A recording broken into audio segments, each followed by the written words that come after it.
It's Tina Desiree Berg here doing the live stream this afternoon. I have Stephen Monacelli with me, and we are going, you've seen his work in Rolling Stone, Daily Beast, and other publications. He's a great journalist who has been covering CPAC. So we're going to do a wrap up of what happened at CPAC this past week. I'm sure it's something that folks didn't pay a lot of attention to given all of the very serious conflict that's going on in Ukraine. But I do think there are important things that happened and we should discuss them. So their theme was awake, not woke, whatever that means. I'm thinking that they were probably just not as awake as they think they are. But I wanted to open with a clip from Charlie Kirk, who is the founder of Talking Points USA. If you're not familiar with him, I think he is the king of non sequitur. He tends to make arguments where he relates two topics that are completely not relatable at all, but he does it anyway. He sees himself as a conservative savior for universities. So let's go ahead and play that clip, Colin. And instead, we have seen an unprecedented rise of the citizen in the last 12 months. And the regime doesn't know where this is coming from. CNN's ratings are collapsing. Their top cable news hosts are taking time off. They're already getting ready. They're bracing for impact for something completely and totally historic. But I don't know about you, but I don't just want to win. I want to look at what's happening right now, and I want to be part of an extinction event for the political woke left to put them into complete and total irrelevancy for the next 20 or 30 years. Now, in order to do that, though, we as conservatives must get our priorities right. We must be very honest with each other, and our leaders must be honest with you about what really matters. You see, we're a nation in multiple crises right now. We are $30 trillion in debt. We have the most suicidal, alcohol-addicted, drug-addicted generation in history. We got a lot of problems. So we have to demand from our leaders not just solutions, but direct addressing of what actually matters. For example, the U.S. southern border matters a lot more than the Ukrainian border. In fact, I want every Republican leader that comes up on stage the next couple days to call what's happening on the southern border an invasion because 2 million people waltzed into our country this last year. I'm more worried about how the cartels are deliberately trying to infiltrate our country than a dispute 5,000 miles away, cities we can't pronounce, places that most Americans can't find on a map. Now, I'm not defending the actions of dictators halfway across the world. What I'm saying, though, is when your own country is falling apart, I don't want to hear lectures about why we need to send our troops halfway across the world when we are being invaded.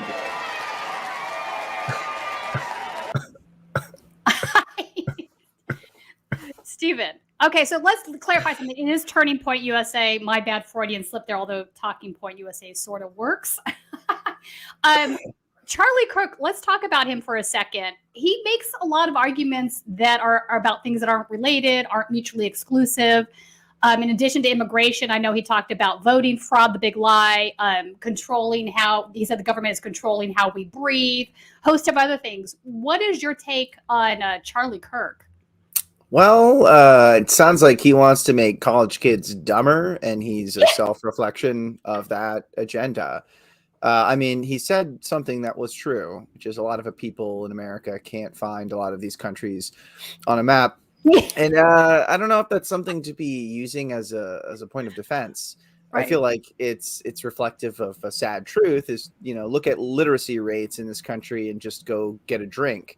You know, the reality is, yeah, like there are a lot of people who may not understand the geopolitical nature of what's going on. It's complicated. It's really sad and depressing.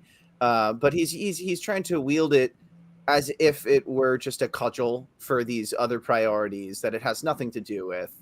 It's really shameful stuff.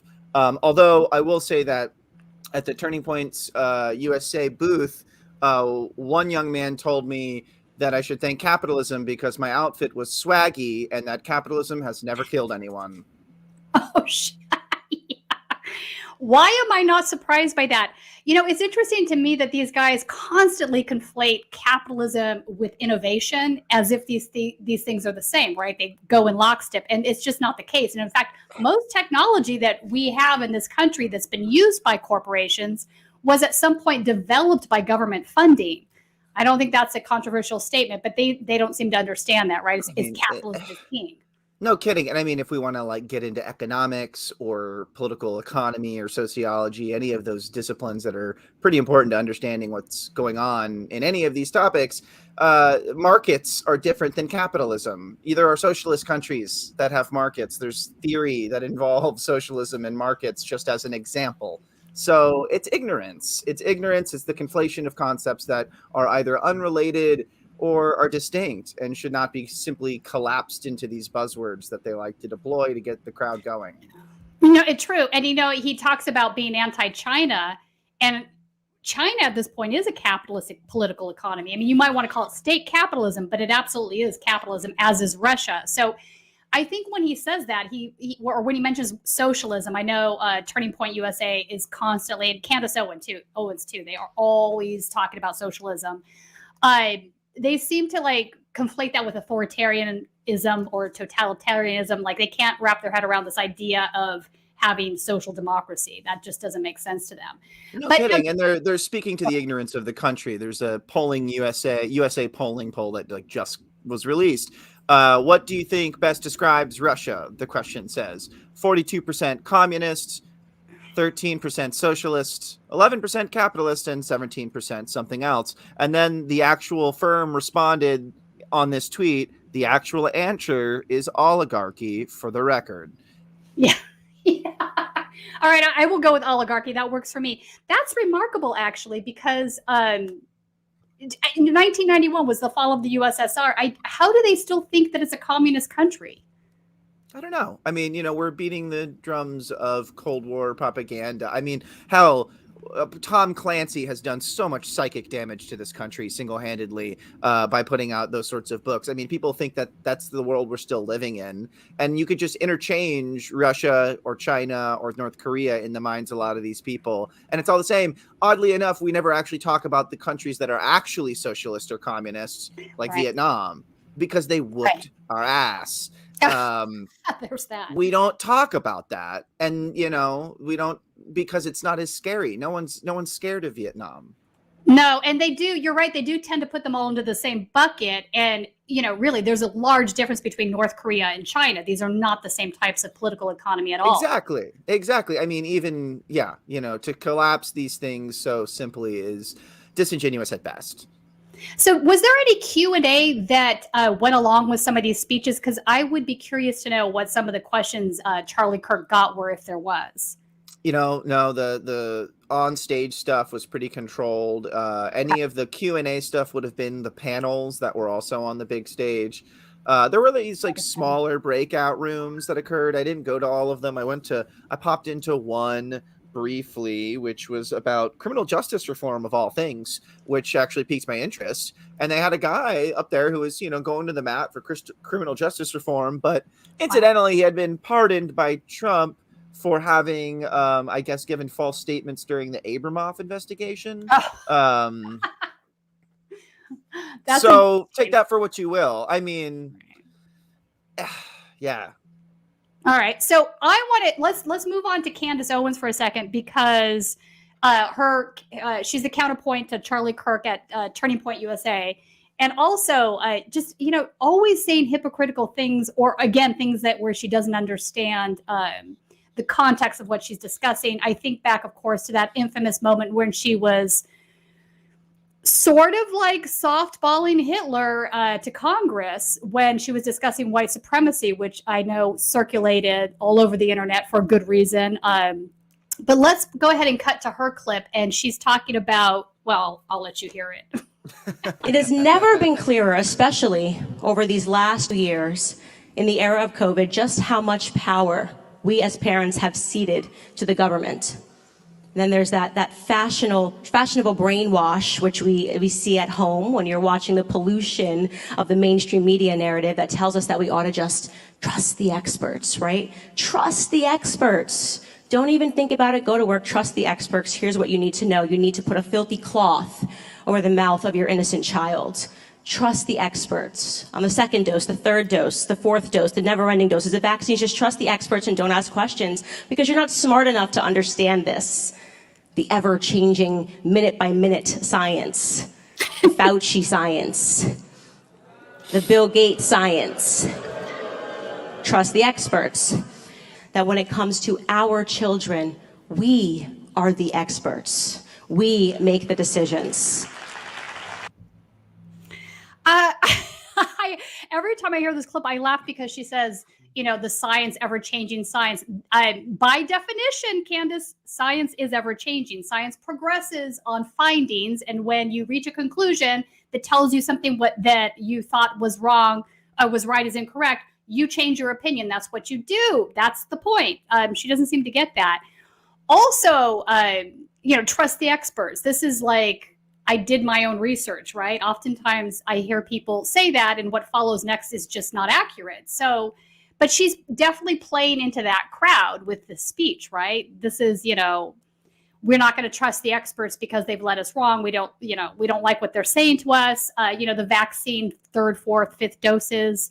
This is common for most vaccines. Most vaccines do have booster shots. So this is nothing new either. So what else did Candace talk about that you saw that you thought was kind of crazy? Can I use the word crazy? Is that fair? You can use whatever words you want. Opinion is the First Amendment, baby. So she talked about bear gender and bear sex for the first 5 minutes. Wait, I missed this. What do you mean? What? Please. So she gave this a long-winded metaphor about how mama bears will maul any bear that tries to come near them when they got a baby cub, and that the male bears will try to kill the cubs in order to have sex, basically. And she was trying to give this long-winded analogy to say the male bears, those are the pharmaceutical bureaucrats, those are the school boards, and the mama bears need to, we need to be more like the mama bears. Wow. And then she just launched into this whole idea of when did we start co-parenting with the federal government? And then meanwhile, I live in Texas, right? And I don't know if you've seen the news about the governor and the attorney general basically saying if you got a trans kid or if you give them compassionate medical care, you're going to jail, Buster. Sorry. So there's no sense of the dissonance here, but it is as sharp as I've ever seen it. And she went on to say a bunch of other stuff. I mean, first off, if we're putting a filthy cloth on your child's mouth, you're putting the filthy cloth on your child's mouth, ma'am. What are you doing? I am not putting a filthy cloth on my face. It's because I'm a sanitary human being who takes a shower. Jesus Christ, the lengths that people go to this to create these straw man arguments and these points.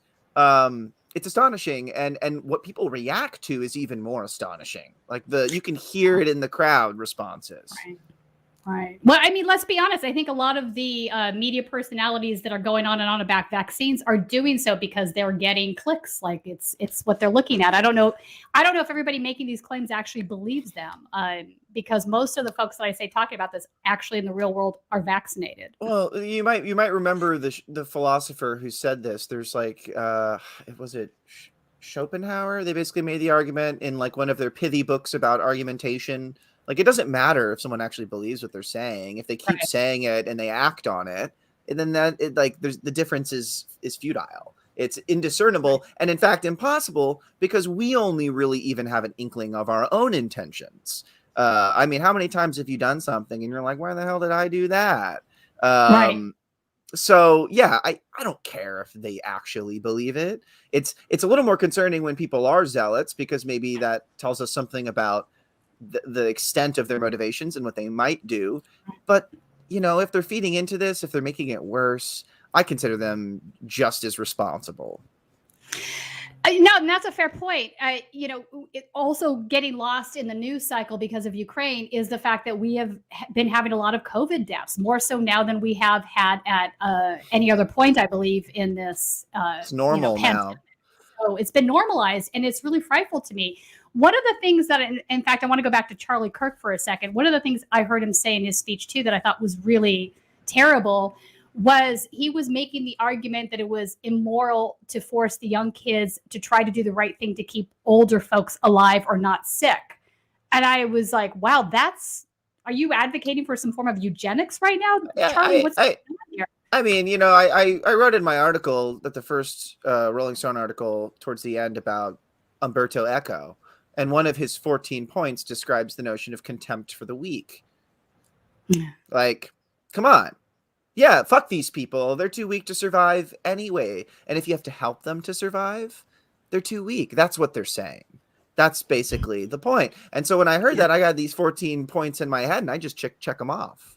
Like, there you go. There's another one. It's horrible. I don't know how else to take it. I don't know how else to take it either, but I was really appalled by it. And this too got a lot of applause from the audience. And you have to wonder, okay, there's got to be folks in that crowd that are, 50, 60 years old. They think that this is an acceptable thing to say. I don't understand this. I mean, I don't know either. Maybe they're the kind of people that say accidents happen to other men and not me.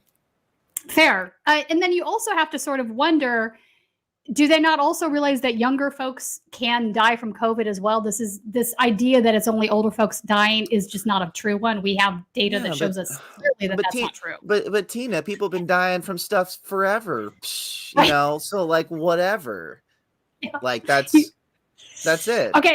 Stephen, you've been in CPAC too long. I need to pull you out.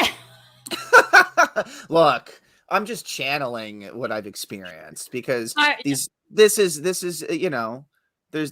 it is what it is, right? You see it as much as I see it. I don't know if I can make it any more clear.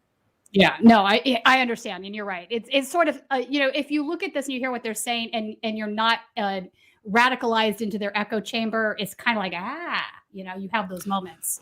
Right. I mean, I ended up having to talk to a guy named Grizzly Joe and quote him on why he was upset about the presence of white supremacists and January 6th people and so on and so forth, because it was hard to find some normal person who would give me their real name to say that. Really? Grizzly Joe's a online media personality. His whole thing's that he was a 9/11 first responder. Now he's gone to CPAC for 10 years. And I saw him last year when I was writing for the Daily Beast. And I was like, hey, good to see you again. Because he had talked to me about how he thought OAN and Newsmax were off the rocker. Right. And I was like, that's refreshing. I'm going to keep in touch with you. And I see him again. I'm like, we got to talk, Joe. And what he said to me was, I didn't include the whole quote in there, but he basically said to me, if these people were in my party, I would kick them out with a bat in my hand. Yeah, and I was like, I get it, man, because if they start saying they're gonna vandalize shit or they're gonna be mean to your guests, or hell, that they're gonna launch a crusade from your house, then maybe you should kick them out. And that he got it. And then I was like, hey, buddy, is a Marxist invasion happening at the southern border? And he's like, no, of course not. What are you talking about? And I was like, well, that's what they've been saying in there. And he's like, look. 2 million Marxists have invaded through the southern border. Forget about Ukraine. 2 million Marxists are coming in through Mexico. Look, I don't know if anyone of these people I've ever actually met an actual Marxist. Just ask them about that and see what their response would be. Because every time I check in with someone who's a scholar or an activist type, I'm like, hey, look, I just want to gut check this. Is Joe Biden a communist? And they're like, first off, I wish. Second off, that's what they say. They say, first off, I wish. And then second off, if he is appropriating the means of production for the proletariat, that's news to me. Are you writing that article? And then I'm like, no, I'm like, no, that's not happening. It's not happening. And so but it's unfortunate because you're not going to see that quoted in the New York Times because the reality is communists have no institutional power in this country. That's right. They don't. So most journalists would never even consider to quote them because they're kind of a non-entity, politically speaking. And that unfortunately ends up granting the premise, implicitly, that these people who are talking about this over here know what they're talking about. It's, I don't know. I'm having a hard time here. I'm having a hard time, Tina. No, I'm with you. I mean, when I was covering some of the Trump rallies, I would have these conversations. I would ask these guys when they would say Marxist, I'm like, can you please explain to me what Marxism is? And it just superficially, I need to understand that you know what this word means. Nobody could explain it to me. They just kept using it. Well, and it's like, it's a watchword. What is it? There's all these code words, watchwords for things that are scary, that augur scary things into the future, and then they call up nostalgia or fear of the past. This, like, you know, different time. I don't know whatever the twisted version of nostalgia is, but it's that. I'm sure Mark Fisher maybe wrote an essay about this. And probably. And like, that's what's going on here. And they don't want to read a book about this because it fits into the narrative that book would actually just be propaganda. Yeah, you know, it's interesting to me because you wouldn't have even heard this 10 years ago. The right wing in this country maybe a little bit of, you know, the communism, socialism thing, but not Marxist. Like, no, they weren't calling every Democrat around them Marxist. So it's just interesting that it's just gotten further in this direction, and this has sort of been normalized as well. I would say the other boogeyman is Antifa. I mean, the last protest I covered, the Trump supporters started calling LAPD Antifa. And I was like, did you see the video I posted between David Clements, the disgraced professor who turned into election audit huckster, getting into he was confronted by this Arizona QAnon friendly candidate who was having this debate with them about the part that I walked up on into. He said, "You don't even know the definition of common law, bro, and you're a lawyer." And they were talking about, I don't even know. It turned out, I found out later, they were rehashing a YouTube debate they had had months prior. And and anyway, at the end of it, his sidekick, the Josh Barnett is the Arizona candidate's name, his sidekick jumps in and points at Clements and says, "You called me Antifa," as if that were the worst thing he could possibly ever have been called. And then meanwhile, in the background, there are people wearing hats that say America First who later attended an actual white nationalist conference. We're going to talk about that in a second. Yeah. Nick Fuentes. Yeah. But this is how everything is just becoming more extreme, right? So Nick Fuentes, in fact, we can talk about him now and come back to this. Nick Fuentes is a groyper. He started America First. He is a neo-Nazi. He's been very active here in California. I am surprised that he started his own thing called America First at the same time. And I think that he's trying to pull some of the attention away from CPAC. I think he sees himself as being based. He's like more woke than they are. They're not, these guys are like the rhinos. So he's more extreme. He's the mask off version. Right. So this is how extreme things are getting in the country. You've now gotten to a place where what we're talking about right now, the CPAC folks, which are pretty damn extreme and radicalized, aren't radicalized enough. Now we're going to the next level where there's an America First conference, which is a white supremacy conference. What's going on here? I think they're giving up the game. This has been going on for the past 3 years. There's been tension in the past. This back and forth. 2017, Grizzly Joe actually confronted Richard Spencer on video at CPAC and was like, "Get the fuck out of here." And then Richard Spencer did get ejected. And then the CPAC organizer made some statements about, not supporting white nationalism and all these things. Fast forward, here we are. That tension has disappeared. It's no longer even really there. There's a ton of overlap in terms of there's speaker overlap, attendee overlap between these two conferences. They're just miles away. Incidentally, I got lost on the way between them, and I had to drive through the Walt Disney properties. And I'm wondering if you know about the whole Leni Riefenstahl thing. I just had a vision of you running through Disney like Snow White with animals trailing you, and then you leave and you're in the scary area. So the thing is, driving through Walt Disney, I actually think was the scary area, because if you read your Baudrillard, or if you read anything about who Walt Disney hosted in 1939, I believe it was. Oh, wait, that's fair, actually. Some Nazis. Leni Riefenstahl, not the famous propagandist for the Nazis, and she was showing Olympia. Olympia was the name of the film. So that was just like a little bonus for me to have to like go through the simulacra to get to the fascist conference, and so that was really the crystallization of it, though. I mean, it was like Joe Arpaio on stage saying like, "Oh, they call me so racist," and then the crowd starts cheering, and then he's like, "Wait." Like he's confused why they're cheering when he keeps saying that they call him racist. And I'm like, because they think it's a good thing. Wow. This is like an episode of the Boondocks. Yeah. Like one of them that was so bad it gets banned because it is just too true to life. There was a black gentleman named Jesse Peters, and his whole thing, I can't even get into what it is, but during his speech in the live chat, once again, a Boondocks reference, they were saying Uncle Ruckus Groiper. I mean, like, you cannot make this up. And yet, at CPAC, there was a Tennessee radio host who said, I quote, "My preferred pronouns are fried chick and collard greens. And then, when people call me cracker, I say I prefer saltine American." This was at the conference that was supposed to not be overtly racist. These things they're just right there. They're just right there. So, Stephen, somebody that doesn't know what a groiper is, we've talked about groipers, but what we need a more in-depth definition. I qualify them as just being neo-Nazis. It's Nick Fuentes is the leader of this group. I'd say they're deeply fascistic youth. They're like juvenile fascists, little fascists. Yeah. Like most of them are in college age or just out of or just before.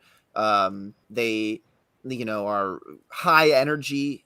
A lot of Trump rallies. I'm like, man, I'd be scared if these people wouldn't have to catch their breath on the way up to my door when they're climbing the stairs. These guys, I'm like, they're young, they're virile types. And, they wear pit vipers and they kind of have these uniforms that they wear that help, them kind of stand out and identify each other. But those blended into, the perception of like the average conservative that was attending there, unless they kind of knew what the semiotics were. What were the hats and the pins and stuff. Right. Like Peppy the Frog's gear and what have you. Yeah. It's like they're little armbands. So, and in fact, I've seen armbands with red armbands with Peppy Frogs on them. I've seen this. So there it is. And these young guys, they believe Christ is king, they chanted during the event. They are Christian nationalist fascists. I mean, the neo-Nazis were also deeply religious in their own weird ways. They came up with their own race science that built on other awful race science that pre-existed and predated them. They don't call themselves neo-Nazis, but most white supremacists don't call themselves white supremacists. They say that they want to preserve a place for the white race or whatever the fuck that they're saying these days. Yeah, that's pretty accurate. It's if you go into their Telegram chat rooms, though, they're pretty overtly posting, swastikas. And that's right. That's right. In their zone, they are for sure. They are. But then, like when they go to CPAC in their Telegram chats, one of the things that they said was no skull masks. Optics matter. And I'm like, these are the ones that are more self-conscious. They're walking trolls. They know what the Janus face. Mm-hmm. They do the that's just a joke, or no, what do you mean? I didn't know what that meant, sort of thing. They play dumb.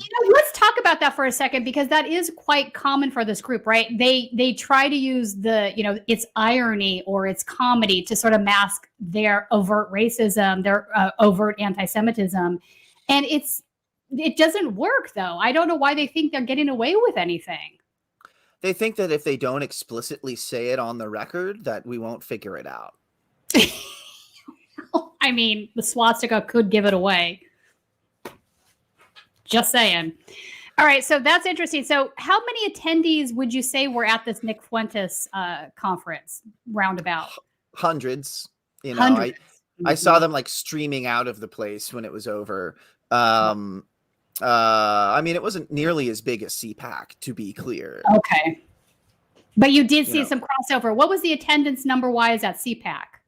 Thousands. Thousands. All right. So, I mean, still, these are larger groups of individuals. It's not, 20 guys in a basement is the point I'm making. I think people do need to realize that fascism and neo-Nazism is absolutely on the rise in the country. It is, and has been under the, Trump administration going into Biden. It didn't stop with Biden becoming president at all. It's becoming emboldened, I would say. I mean, because, hard to say if it's on the rise or if it's just been percolating underneath the surface. No, fair. Okay, that's fair. It just feels like it's boiling over at this point. Yes, and now we're seeing it. Yeah. It's showing its face. It's showing its face. Yeah. I mean, hell, like just look at 100 years ago in this country, we had our own Christian fascists that were distributing the protocols of the Elders of Zion. Right. Yeah, fair. They weren't foreign. You don't have to look to Germany, y'all. You can look right here.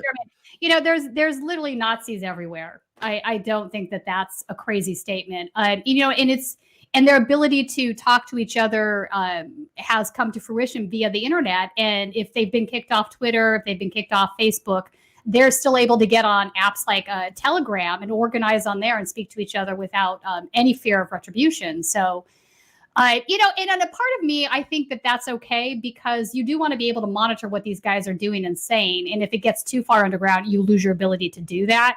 So in a way, I think keeping it to a low minimum on an app like Telegram is probably the best outcome we can have at this point versus getting, being able to deal with them and confront them and expose them for what they really think.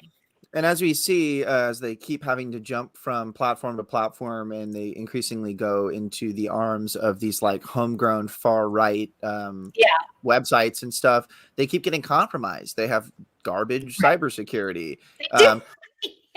There's only unfortunately like two types of far right technologists. It's like you look at the code and it's either scary good and you're like, oh no, or you look at it and you're like, this is the dog shit. This is the worst thing I've ever seen. I'm surprised you didn't get hacked sooner. And we're seeing that. We're seeing a lot of these leaks happening. It's kind of it's like once you start to only exclusively use certain apps and services, it's like, it's like you're there for a reason. Yeah, and we know.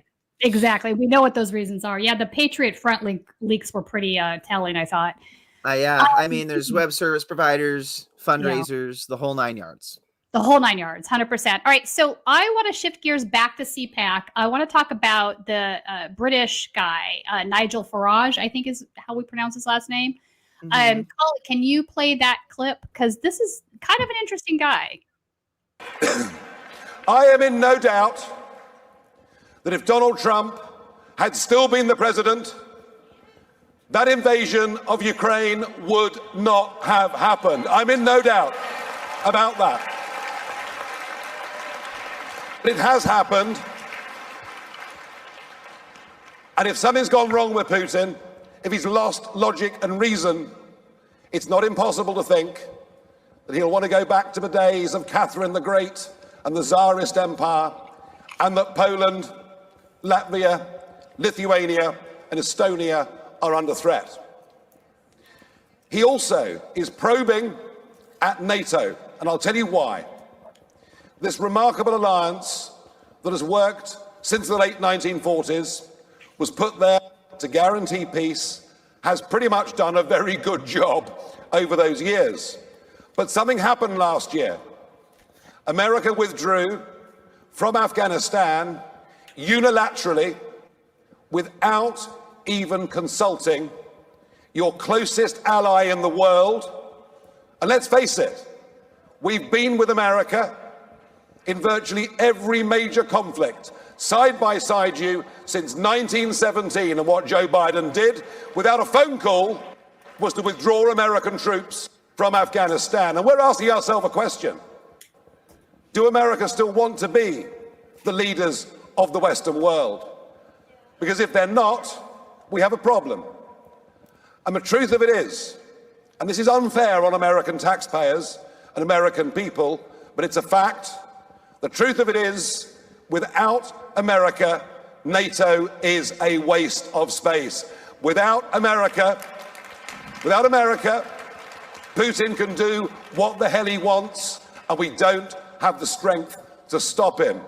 Donald Trump did his best to make delinquent NATO members start paying the membership fee, and he was right to do so, but it's still not enough.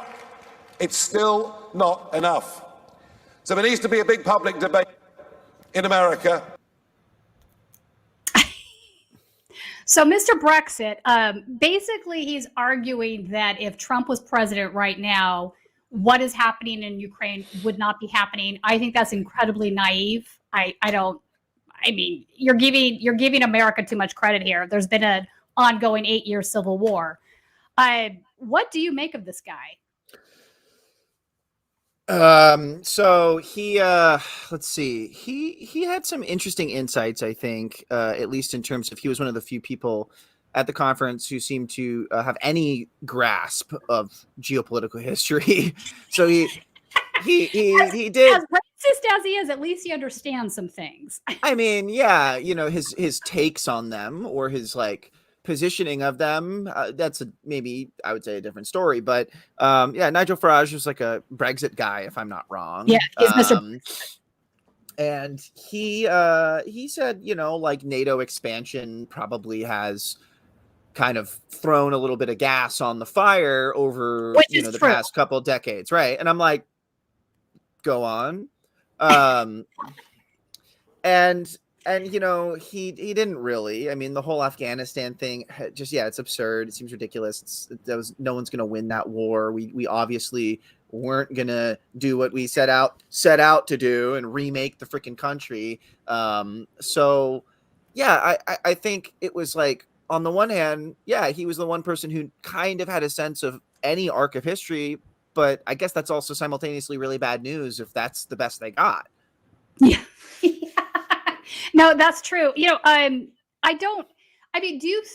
you don't think that if Trump was president, what happened wouldn't have happened? I mean, don't you think that's a little bit naive? I find a lot of neoconservatives have this sort of idea that, and it's naive to me, right? This idea that, well, our way is the right way. We are clearly having superior types of political economy and superior types of government. We're the West. And of course, that's what everybody else wants. So if we just give them what they want, they'll just fall in line and be happy with us and love us. I mean, that's sort of kind of what it boils down to. And I think it's incredibly naive because, no, guys, not everybody wants what we want. And you can't force them to like that. So so this argument that might is right, this constant, like, you know, realist form of international relations, I don't think it's accurate. And I think that he's still prescribing to that sort of ideology and thinking that it will make everything okay. I think it's naive. Right. And I also don't even think it's, frankly, necessarily a realist perspective on international relations, because, like, if you were to take the realist perspective, it's like, who's arming who's spending money, who's like placing these sanctions, you know what I'm saying? That's realism, as far as I understand realism. What they're arguing is like this like different form of, like, I don't know if it's post-structuralism, like, or whatever, but they're basically saying, like, if only we had the right guy making the right negotiations and the right arguments. Yeah. It's like, it has a hint of realism. Maybe it masquerades as realism, which is also just like I think, you know, whatever, throw that out to begin with. Yeah. It's an ideology I ascribe to. I think, but at the very least, yeah, it's like they're doing something else that I don't even really know what the word for it is, because I haven't been in international relations classes in a while. Many for myself too. But I just think he's ridiculous. What other things did you see him talk about? I know that he touched on, obviously, immigration as well, which seems to be a common thread with all the speeches. I know he talked about anti-vaccines, also a common thread with a lot of the speeches. And I would say the third one is the big lie, the voting fraud. What else did you hear him say in those areas? Oh, well, I mean, he, like you said, I mean, he hit the main notes. I don't actually really recall everything that he said about those, because they were kind of unremarkable statements. They weren't as explosive as other people's statements, frankly. Let's move But on he to hit those all the same. He hit all the same notes. The one thing I will bring up that he did is he led a chant of "Let's Go Brandon," which is basically what I found. Anytime that any one of these politicians feels like they're, kind of losing the room a little bit or the energy's a little flat, they either do a "Let's Go Brandon" chant or they chant Trump. Basically, they chant Donald J. Trump or some shit like that, and it works every time. I'm telling you, it works every time. All right, so who was making the worst statements on immigration, in your opinion?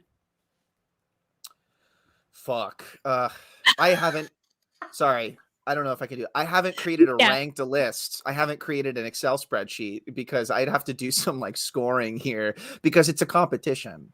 Unfortunately, people have asked me questions like this, like who said this thing or that, and I have to pause and I'm like, do you want a list? Just whatever sticks out in your mind. You know what I'm saying? I mean, the Kirk thing is awful. And he is not the only one who's saying it. Number from? Do you have any idea where he's getting that number from? There are crossings that occur. I don't know exactly. I think he might be getting it from DHS or the border agency or customs. But he is the invasion thing is the sickest thing.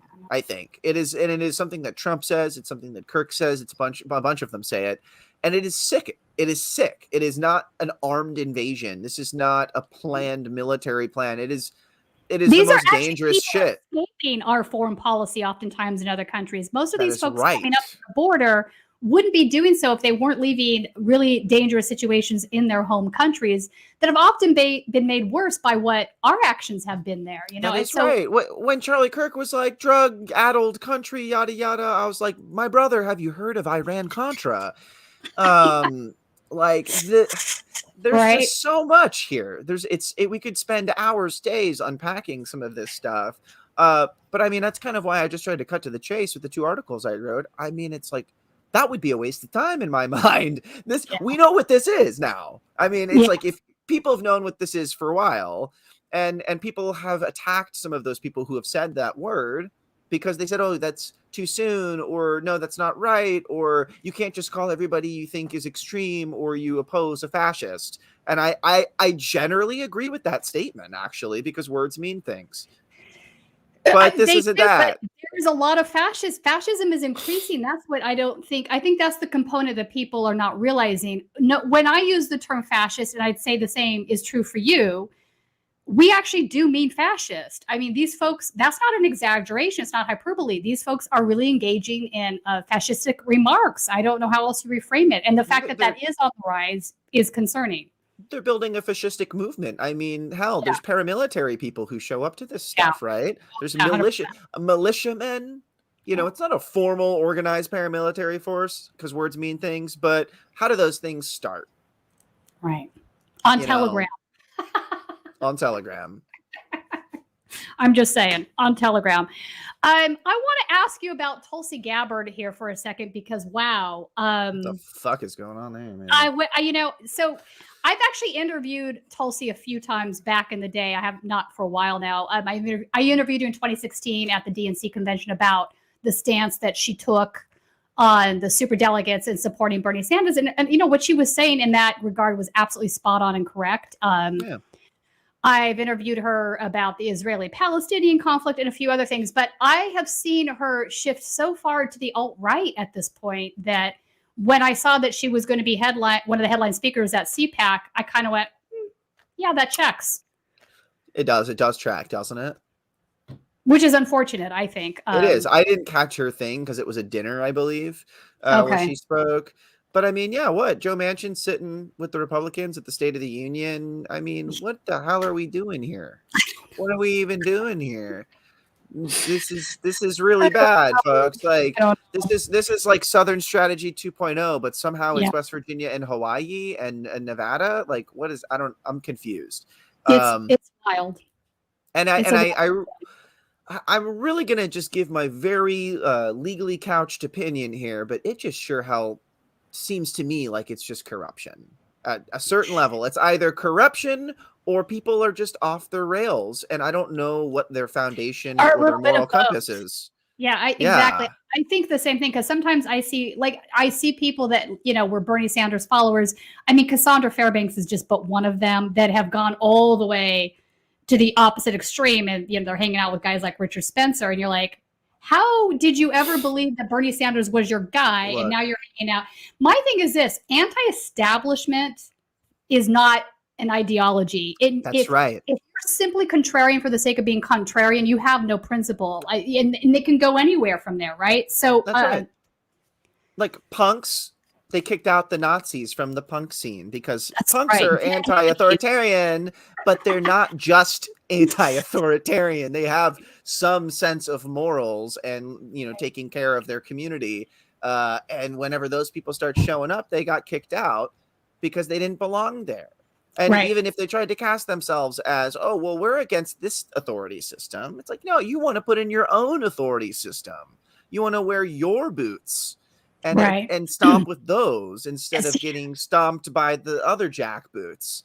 So I think that's right. You can't just be an anti-authority person, and you don't want to do, whether you think it's fish hook theory or horseshoe theory or like whatever the heck you want to call it. I don't think that's correct. Yeah, the horseshoe theory thing is as far as I'm concerned, not correct. And that's what I'm saying. I think it's all crap. Whatever you want to think about as your analogy for it, it's going to be a bad analogy. But it's like, this is what's going on. It is because there are people who they don't actually have a moral compass other than I'm going to go against with like whatever is the dominant thing right now. That's right. That's what I think it is. I think it's just anti-establishment philosophy, which is not a philosophy. They think it is, but it's not moored to any principle. It's what's just the point of politics? Right. If you're gonna win, aren't you suddenly the establishment? Like you want to establish something, you want to do something with it. Yeah, so that's sort of the thing that happens too. Sometimes folks that, made their bread and butter off of being anti-establishment, right? That was their sort of calling card and what they define themselves as. They get really big followings, and now they're no longer anti-establishment because they're taking money from corporate America and making a shit ton of money. I think that's something that happens too. But they'll continue on saying that they're anti-establishment, right? So again, this is not, as far as I'm concerned, it's not a grounded ideology, and it's meaningless. And I think the environment that we're in right now is just creating a lot of anger for obvious reasons. We can look at the income inequality.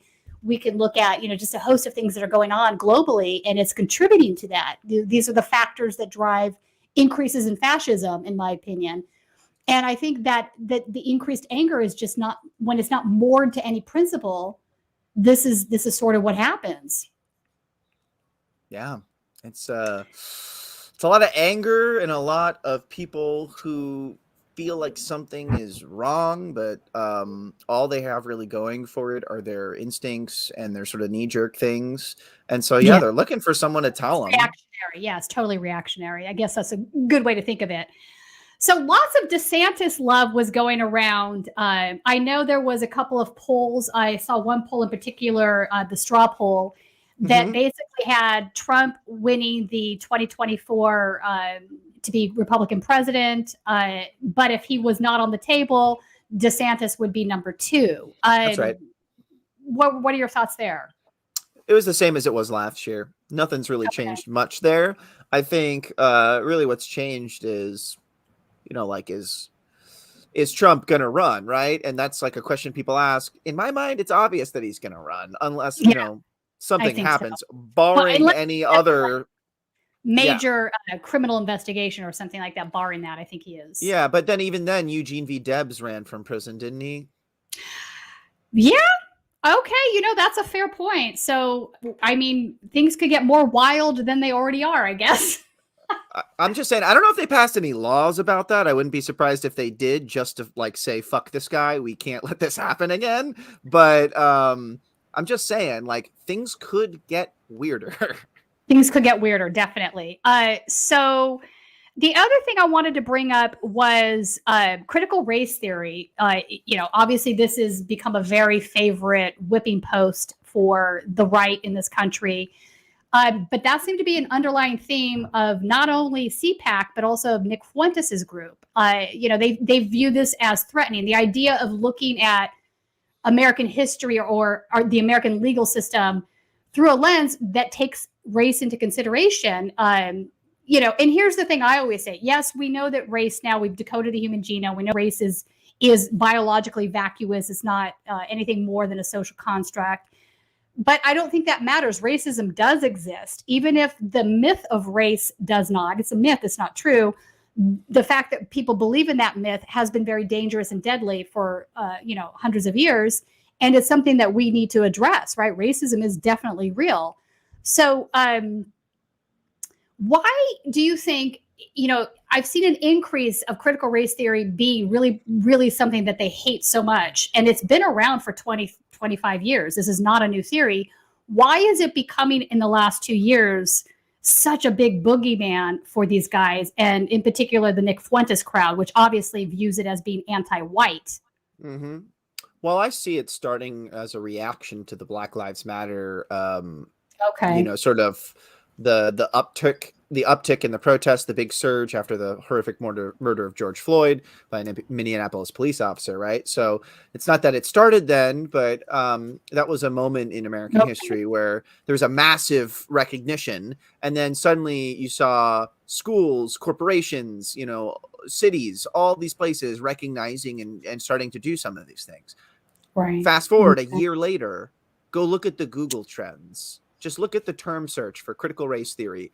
Quite literally a year later, off to the races. It is the new boogeyman, and we got to stop teaching people about race. And then at CPAC, Rick Scott, he's there saying his 10-point plan includes a plank that says, we will no longer measure or ask about race or the color of your skin on any government document. These people, broadly speaking, white racists, spent hundreds of years constructing a race-cased system, only for us to discover via science that race is bullshit, and then use their race-based system to then begin to analysis of their ongoing racist case-based system to then show, in fact, that the outcomes are still racist. And so they say, you can't do that anymore. We don't like you using this to do your analysis. We're not going to actually change anything. We're just going to make it so that you can't actually do this research easily anymore. Right. How does this make make sense? It doesn't. I took a class. My minor in college was legal studies. I took critical race theory, critical race theory classes in college. So the moment that this came out, I was like, holy shit. Like, this isn't critical race theory. Like, this is not. I know what that is. I know what that is. I don't know what you guys are doing, but, because they can't understand, and for the longest time, here's the funny thing. My master's thesis was on racism and science. And when I was writing about race being biologically vacuous, these guys would not accept that premise because they wanted to believe that not only that race was real, but that people were hardwired for intelligence, and other things that was related to your phenotype, to your skin color, right? They all had a copy of. Was this before or after the bell curve? It was right after the bell curve. God damn it! Yeah. So for folks that don't know this book, because I'm showing my age here, The Bell Curve was this horrible book, 800 pages long, that came out at the late 90s. Charles Murray, I'm sure some of you know who he is, was one of the authors. The other one's Herrnstein.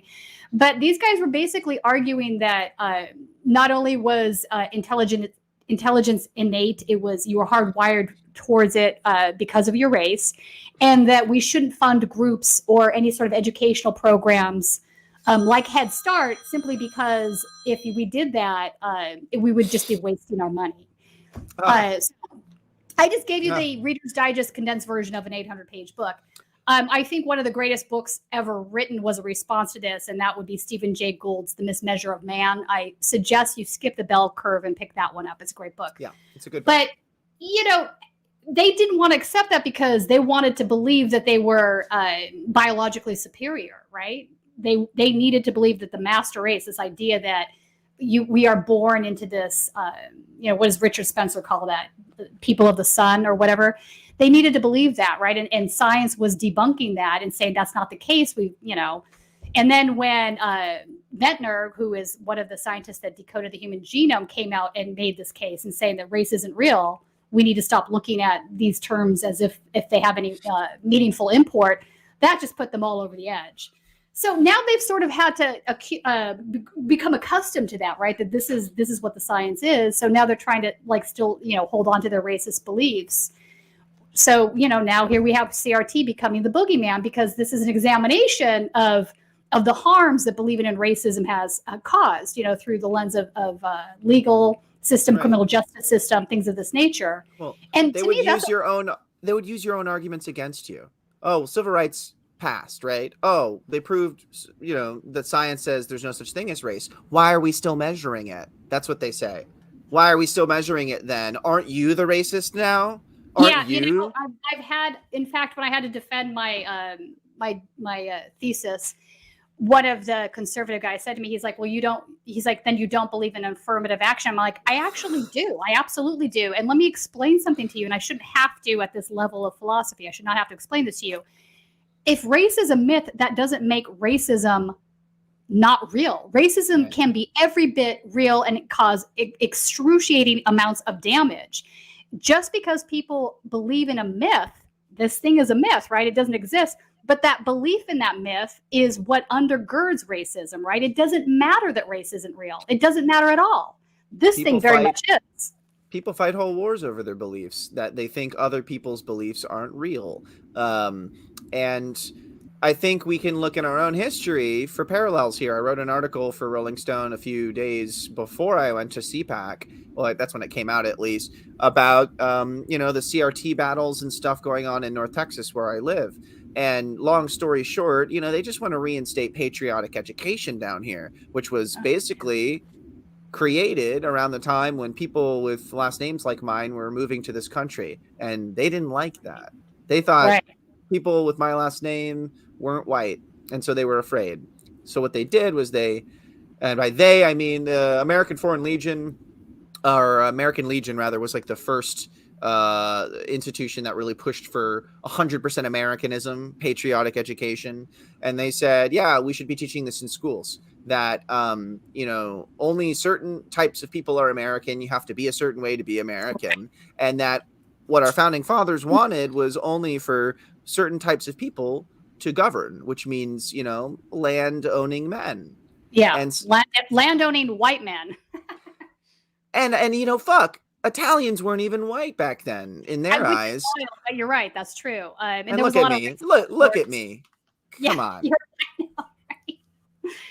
But you're right. There was a viewpoint of both Italians and Irish also racist again. So, the tenets of racism stand irregardless of those things.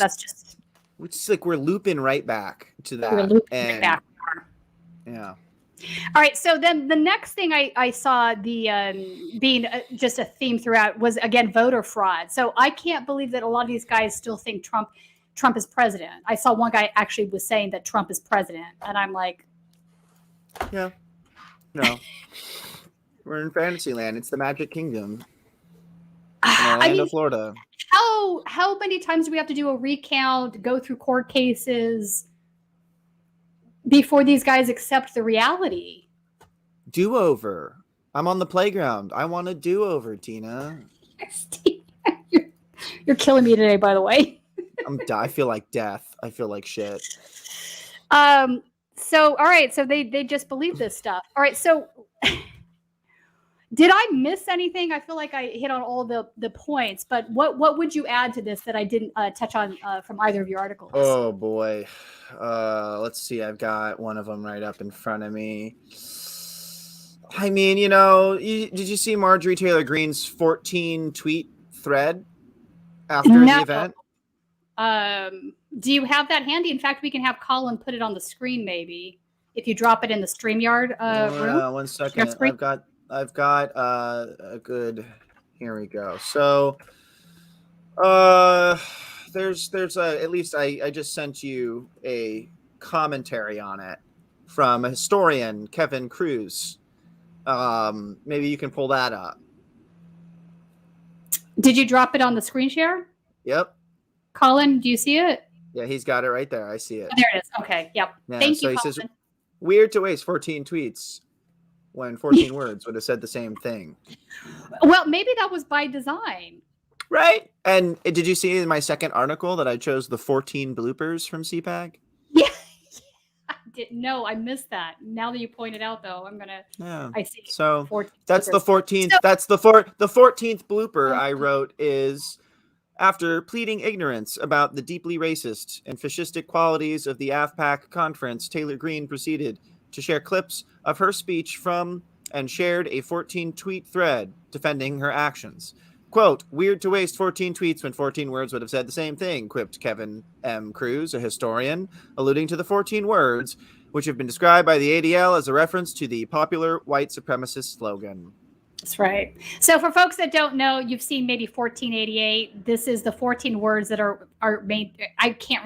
I don't know them by heart, but it's. I have them, and I'm not going to quote them because I don't want a video. I refuse for there to be a video in existence of me reading these words. I am with you on that. So, which is good. And then the 88 is a reference to Heil Hitler. So this is why when you see neo-Nazis use those terms, that's what they're referencing. So that's just their sub-speak, so to speak, for identifying with Hitler. Code words, for sure. Okay. And what else? Anything else? Let's see. I mean, Kevin Sorbo of Hercules and Andromeda fame, wearing a suit. He was wearing a suit. Yeah, he was there. He's promoting his new film, Climate Conspiracy 2, because Climate Conspiracy 1 didn't get the point across. And he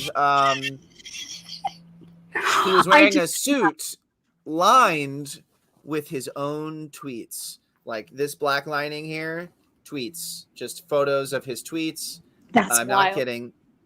Fashion is, we're done. We can't do anything cool anymore. We've done it. It's peaked. Might as well just wear burlap sacks. Kevin, I didn't know. So is Kevin Sorbo an extreme hard right guy? I quoted one of his tweets in the article. Let me get that for you. It's right here. I'll just read it for you. We can drop it in the screen share too. Oh yeah, I'll do that so we can all enjoy this. And then I'll like maybe get the photo if I can. Yeah, here's both of them for you. You're gonna love this, I guarantee it. So the second one that I just sent is him wearing the tweet suit, and then the first one is one of his tweets. So here we go. This is gold, baby. This is gold. This is comedy gold. Can't make it up. I mean, I am amazed that he just didn't do the all over print on the outside, because he must have had to think through the fact that he would have had to hold it open for people to see it.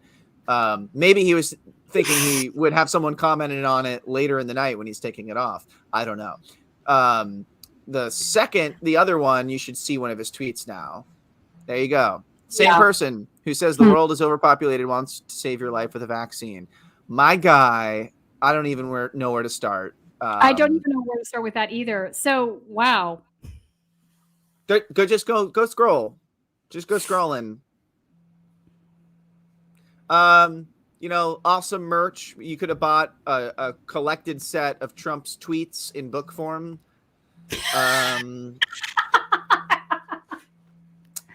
Wow.